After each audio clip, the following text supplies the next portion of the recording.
El cosmos, pese a todo el caos que pueda aparentar ser, responde a un orden que lo mantiene con vida y fomenta su evolución. La naturaleza, como escenario inmediato del ser humano, responde a una falsa aleatoriedad guiada por unas leyes que indudablemente están ahí. El cervatillo sabe dónde tiene que mamar desde el segundo uno de su nacimiento. La polinización de las abejas y su modo de vida coincide con la época del año predilecta para las plantas. Todo sigue un orden, un extraño equilibrio que parece que se va a derrumbar en cualquier momento y que sin embargo ha estado allí desde un principio. Bienvenidos.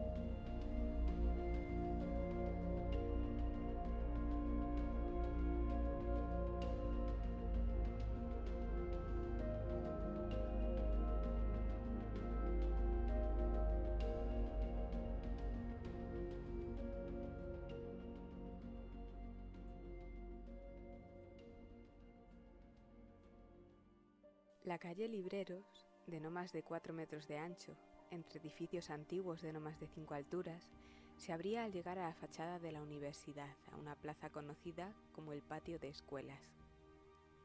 La fachada, que formaba parte de la propia calle, era la entrada al edificio de escuelas mayores de la Universidad de Salamanca. Actualmente, dicha fachada, de un claro estilo plateresco, era uno de los puntos turísticos más característicos de la ciudad, siendo la plazoleta a la que hacía frente, el patio de escuelas mayores, un lugar muy transitado a lo largo del día. Por la noche, sin embargo, a excepción de unos pocos viandantes, esa calle quedaba poco transcurrida. El ambiente de las luces anaranjadas de las farolas iluminando la piedra arenisca de las casas dejaba una imagen llena de sombras digna de películas de misterio como El tercer hombre. En el centro de la plaza se erguía iluminada la estatua de Fray Luis de León, enfrentando a las dos enormes puertas de la fachada. Ese monje con su túnica estaba situado encima de un enorme pedestal blanco, mirando hacia todo aquel que se pusiera a su lado.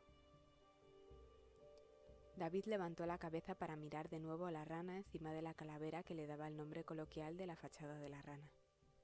Los salmantinos, habiendo normalizado todas las maravillas que día a día les rodeaban, estaban cansados de todo aquello, pero buscar aquel alimanillo de piedra, entre todos los ornamentos de aquella fachada, se había convertido en uno de los motivos por el que aquella plaza estaba normalmente repleta de turistas mirando hacia arriba y señalando. David se fijó en la deformación rocosa que había encima de la calavera. No se le parecía lo más mínimo a una rana, y no recordaba un tiempo en que sí. Miró a su alrededor, pero no encontró a su tía por ningún lado. Parecía que con las prisas había llegado algo pronto, por lo que dio una vuelta por esa plaza, de un tamaño más bien pequeño, pero que destacaba al salir de la calle estrecha. El silencio le rodeaba.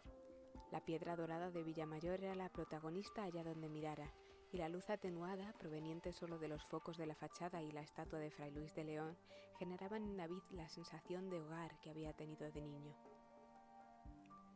El frío seco que en esos momentos sentía, y el dolor de orejas debido a este, solo acrecentaban dicha sensación. Buscó en su bolsillo el paquete de tabaco que se había parado a comprar a mitad de camino, y se puso un pito en la boca. Lo encendió y aspiró profundo, disfrutando de ese momento de tranquilidad. Soltó el humo relajadamente. «Esa mierda te va a acabar matando», le dijo a alguien a sus espaldas, abriendo los ojos en el acto. Desde el primer segundo supo que no era Irene. Metió la mano automáticamente en el bolsillo. El tacto del cuchillo a través del trapo en que lo había envuelto le tranquilizó. «¿Y eres tú el más indicado para decirme eso?», dijo, con el tono más desagradable que pudo, mientras se daba la vuelta para enfrentarse a la persona que había estado buscando el día anterior. «Estuve en tu casa ayer, ¿sabías?». Jaime soltó una risa nerviosa, asintiendo con la cabeza. Seguía teniendo la misma ropa que el día del entierro. «Algo nos dijeron, sí. También sé que tuviste un encontronazo con alguien allí. Me alegro de saber que no te pasó nada». David se dio cuenta de que Jaime era incapaz de dirigirle la mirada. ¿Acaso estaba colocado en esos momentos?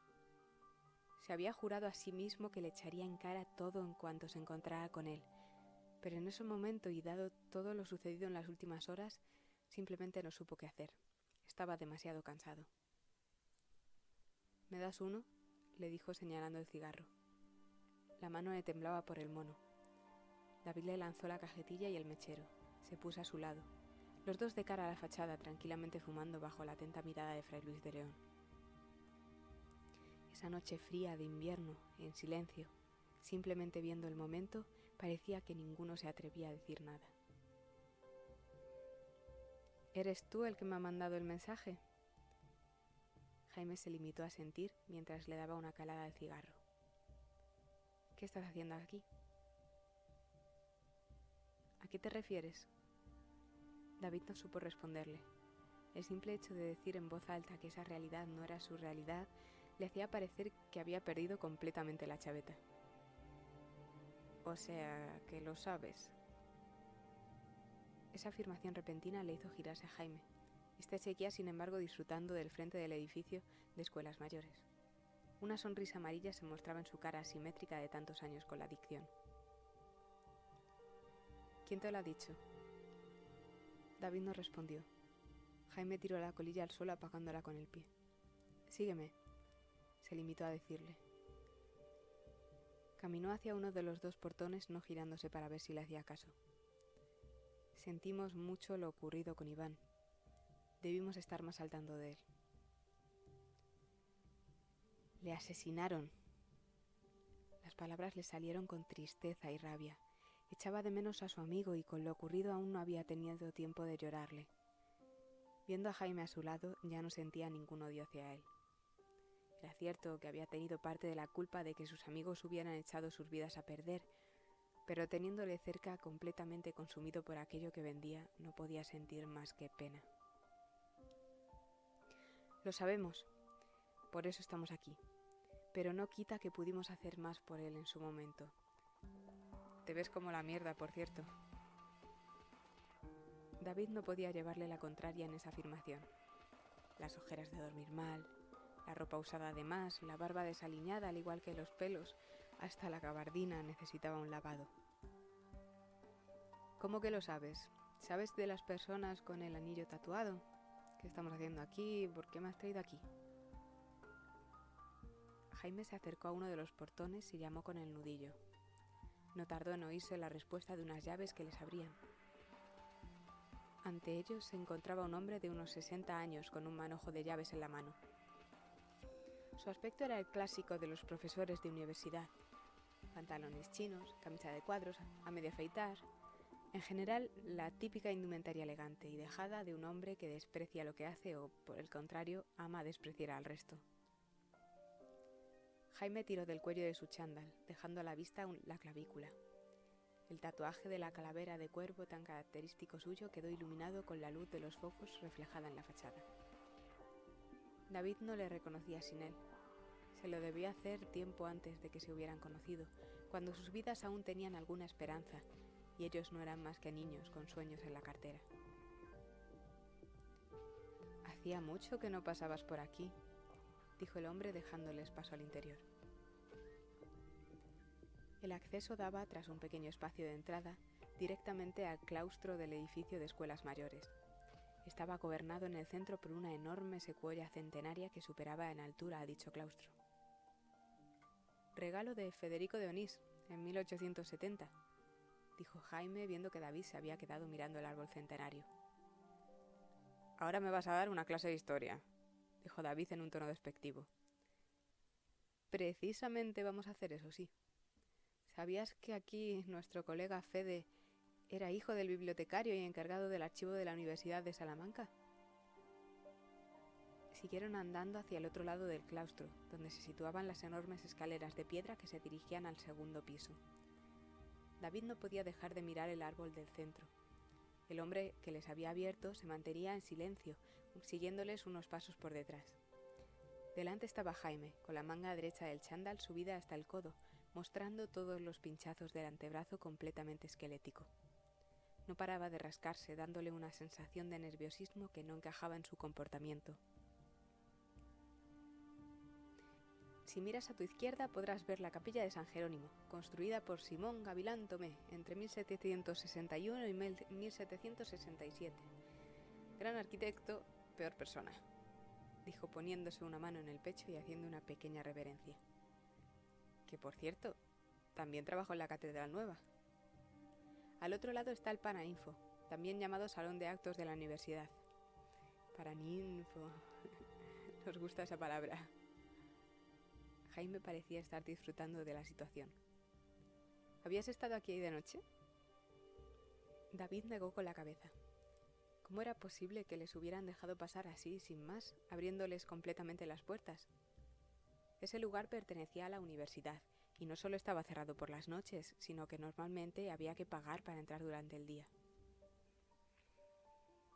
Se fijó en Jaime para asegurarse de que aquella persona era la misma que había conocido años atrás.